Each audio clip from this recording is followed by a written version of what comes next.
Esta semana en Mucho Turismo nos vamos de ruta cultural para visitar un museo al aire libre que alberga diferentes itinerarios, todo ello en torno a unas estructuras piramidales. Pues nos referimos, por supuesto, al Parque Etnográfico Pirámides de Güímar.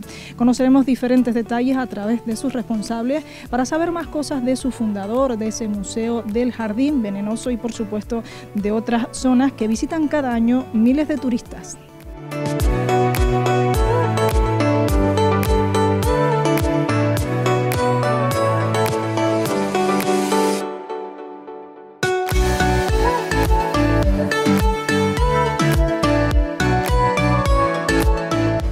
Bueno, pues ya nos encontramos aquí en el Parque Etnográfico Pirámides de Güímar. Vamos a hablar con su director científico, David. Gracias por atendernos. Claro. Pues vamos a comenzar hablando de las pirámides, ya que caracterizan a este parque. Existen diferentes teorías acerca de ellas, ¿no? Algunos investigadores aseguran que son simplemente pues un montículos de piedra que hicieron los agricultores pues para limpiar el terreno. Sin embargo, existen otras teorías que aseguran que la técnica utilizada, pues digamos que es una era la técnica que se utilizaba en la antigüedad, ¿no? Cuéntanos un poco. Pues sí, muy brevemente. Existen principalmente al principio, cuando se crea el parque etnográfico, se desarrollan dos principales teorías que luego se han presentado nuevas a lo largo del tiempo. Las dos principales surgen a raíz de una serie de excavaciones que se hacen en el complejo principal. Y entonces, por un lado, están las teorías de Thor Heyerdahl, del fundador del parque etnográfico, que creía que eran, eran pirámides escalonadas. La otra teoría decía que eran, pues como comentabas tú antes, majanos, montículos de piedras, amontonamientos de piedras, que es una práctica muy común para la agricultura. Tú todas las piedras que te molestan las acumulas en un montículo, en un majano, y dejas libre el resto de los terrenos para explotarlos para la agricultura. Heyerdahl, como comento, pensaba que era algo más, que eran pirámides escalonadas por una serie de detalles constructivos que tienen. Él veía que eran demasiado precisas arquitectónicamente para ser meros montículos, porque tienen pues rocas angulares en las esquinas, tienen siempre el lado plano de la roca hacia afuera, tienen todas pues escaleras por el lado oeste, de modo que cuando sube lo que ves es el sol naciente, toda una serie de características que él había visto también en otros yacimientos de pirámides alrededor del mundo. Entonces, cuando se crea el parque etnográfico, pues se plantean estas dos distintas teorías en el Museo Casa Chacón.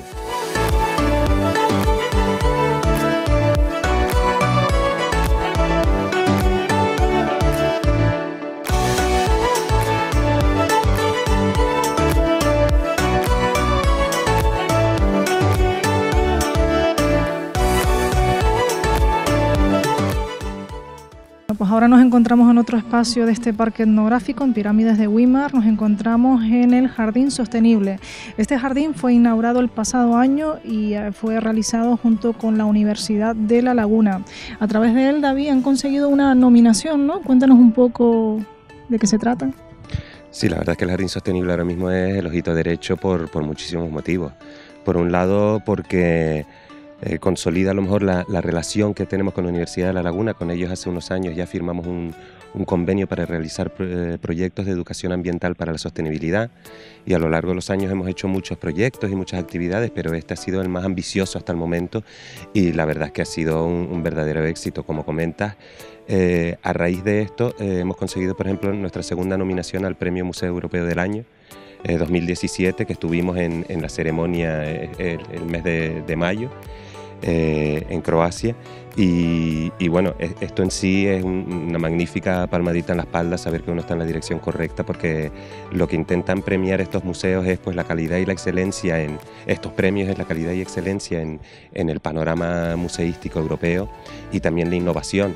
Y este jardín la verdad es que representa un claro ejemplo de cómo se pueden realizar jardines en Canarias de un modo sostenible. No es un mero jardín y punto, sino que pues muestra los valores de la sostenibilidad y muestra modos económicos y ambientales y sociales de poder realizar jardines. Por lo tanto, como digo, nuestro ojito derecho y ha cumplido muchísimas funciones, y aparte de esto, pues yo creo que ha sido también clave, aparte de otras secciones de jardines especializados que tenemos, ha sido clave también para haber sido declarado también por la Asociación Ibero-Macaronésica de Jardines Botánicos un jardín botánico oficial.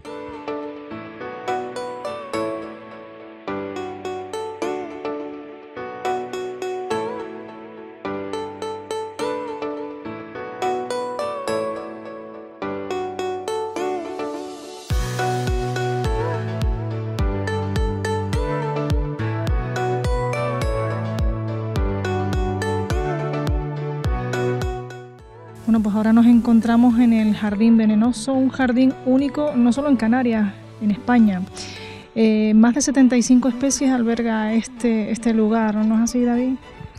Sí, y lo peculiar es que todas y cada una de estas son tóxicas en mayor o menor medida, algunas incluso son letales para el ser humano. Entonces lo que más llama la atención de este jardín sobre todo es la familiaridad. Muchas de ellas no son familiares, las tenemos incluso a lo mejor en casa, en nuestros jardines, en jardines públicos, y esto al principio a la gente pues le choca un poquito. Luego todas las plantas están identificadas y todas las plantas se explica exactamente cuál es su grado de toxicidad. No es que todas sean letales y que son todas un peligro. Algunas son pues a lo mejor por contacto, que te pueden irritar la piel o los ojos. Otras a lo mejor es pues por el olor, si uno las respira demasiado, pero sobre todo por ingestión. La mayor parte de estas pueden llegar a ser tóxicas si uno ingiere. Lo que sí se comenta cuando se empieza la visita es que, como decía Paracelso, nada es veneno, todo es veneno, la diferencia está en la dosis. Entonces muchas de estas incluso son medicinales. El caso es de saber cuál es la cantidad justa que uno tiene que utilizar, o si tiene uno a lo mejor planes más macabros, pues utilizarlas a propósito como veneno, porque luego otra cosa que se ahonda en este jardín es pues la historia de los venenos, la historia de los envenenadores, y cómo a lo largo de los siglos el ser humano ha ido utilizando plantas de distintas especies para crear brebajes, precisamente para eso, para crear venenos y para deshacerse de sus enemigos. Cuéntanos, David, alguna curiosidad acerca de alguna de las especies que hay en el jardín. Pues, como comentaba antes, hay algunas que no son muy familiares. Aquí, entre las que tenemos aquí, está la tartaguera, que es la planta de ricino, que se usa, es más, para crear el aceite de ricino, pero las semillas es uno de los agentes biológicos más tóxicos que se conoce. La verdad es que si uno mastica 2 o 3 de estas semillas, con suerte llegará a ver otro día. Entonces, como digo, no es cuestión de demonizar a las plantas, sino de alertar de bueno, que hay que tratarlas con respeto y de que además hay todo este mundo de venenos, de lo más, cuando uno empieza a aprender sobre él, de lo más apasionante detrás de todas estas plantas.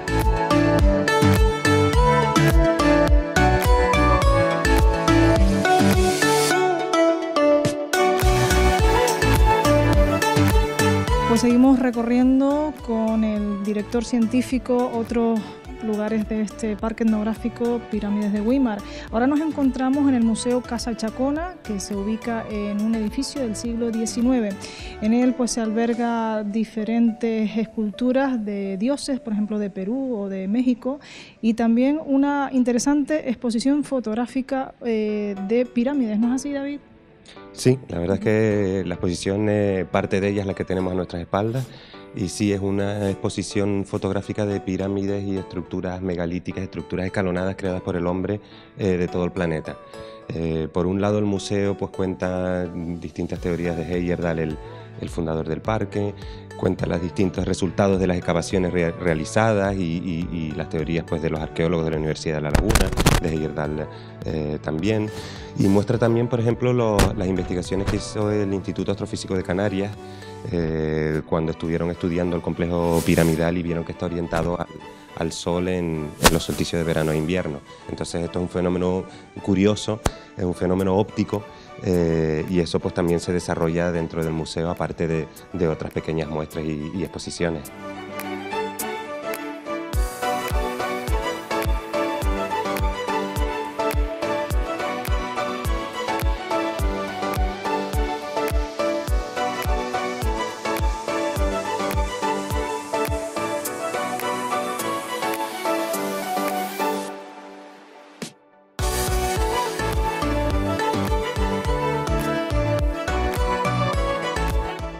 El Parque Etnográfico Pirámides de Güímar abrió sus puertas en el año 98, siendo un pequeño museo. 20 años después, pues el parque alberga diferentes rutas, diferentes itinerarios. Una de las últimas adquisiciones pues es una exposición de navegación, ¿no es así, David? Sí, la verdad es que está siendo un año de lo más movidito y emocionante para nosotros, aparte de la nominación al Premio Museo Europeo del Año y convertirnos en jardín botánico. También este último mes hemos inaugurado esta nueva muestra que se llama Colonizando Polinesia, y trata pues eso, trata de navegación exclusivamente o sobre todo en el Océano Pacífico, y habla pues de esta gran hazaña del ser humano en cuestión de relativamente poco tiempo, cómo fue colonizando todos los distintos archipiélagos de lo que es la masa de agua más grande del planeta, y pues en esta exposición se muestra mediante pues paneles informativos y también embarcaciones en sí, pues toda esta hazaña, toda esta gesta de la colonización del Océano Pacífico. Cuéntanos un poco también acerca de la figura del fundador del parque, que no hemos hablado mucho de ella. Sí, Heyerdahl fue todo un personaje y fue pues el catalizador de que se compraran los terrenos alrededor de las pirámides y que se convirtiera esto en un museo, para así por lo menos poder proteger las estructuras y estudiarlas.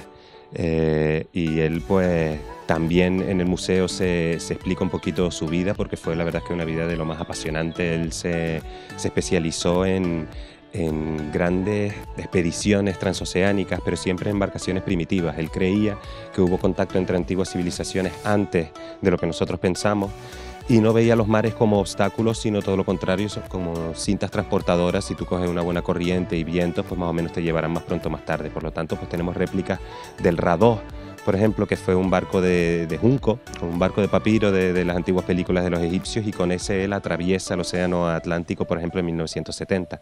Entonces tenemos una exposición dedicada a él que se llama Thor Heyerdahl, el hombre, el mito, en el que pues mediante fotografías, mediante un diario visual, se hace un repaso de la vida de este hombre.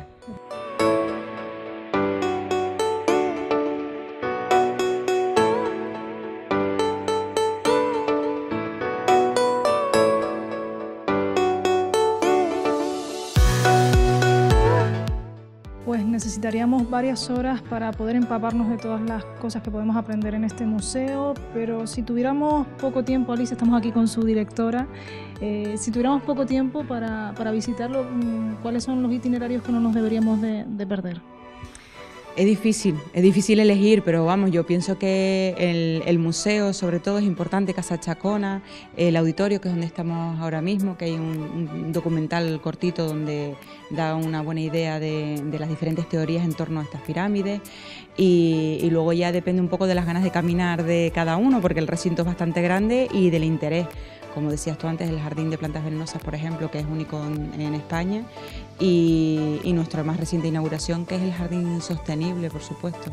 Yo creo que eso quizás serían los puntos clave, pero bueno, lo ideal es venir a lo mejor a pasar pues 3-4 horas, que vienen muchas familias, que además tenemos una zona picnic que también disfrutan, donde pueden comer, y nuestra cafetería. Entonces están aquí a lo mejor toda una mañana disfrutando de un día diferente y en la naturaleza. ¿Qué tipo de clientes suele visitar el Parque, Alicia? Bueno, nosotros tenemos un 90% de clientes que son turistas extranjeros o nacionales también, y luego hay pues, aproximadamente un 10% que es el turista residente, en donde también incluimos a los colegios, que son un número muy importante para nosotros. El turista tipo, pues podríamos decir que son sobre todo alemanes, escandinavos también, con lo cual es en invierno cuando tenemos nuestra mayor afluencia de público, pero bueno, tenemos de todas las nacionalidades. La verdad es que recibimos muchísimos rusos, ahora en verano también pues franceses, italianos, tenemos de todas las nacionalidades. Y para poder visitar el parque, ¿cómo podemos reservar nuestra entrada? ¿En la página web, teléfono? Sí, nosotros tenemos un servicio de venta online a través de nuestra página web, pero se puede comprar también aquí directamente en taquilla, no tenemos problemas de capacidad, con lo cual realmente no hace falta reservar, se puede comprar aquí directamente y bueno, traer el tiempo suficiente para disfrutar de un día diferente. Pues si tienen la oportunidad de visitar esta zona de Tenerife, no dejen de acercarse a este parque, el Parque Etnográfico Pirámides de Güímar, un verdadero museo al aire libre. Muy interesante el poder conocer algunas curiosidades sobre cómo se crearon estas estructuras y sobre algunas de sus rutas, sobre todo la botánica. Pues así nos despedimos esta semana en Mucho Turismo. Les esperamos la próxima con otra interesante visita.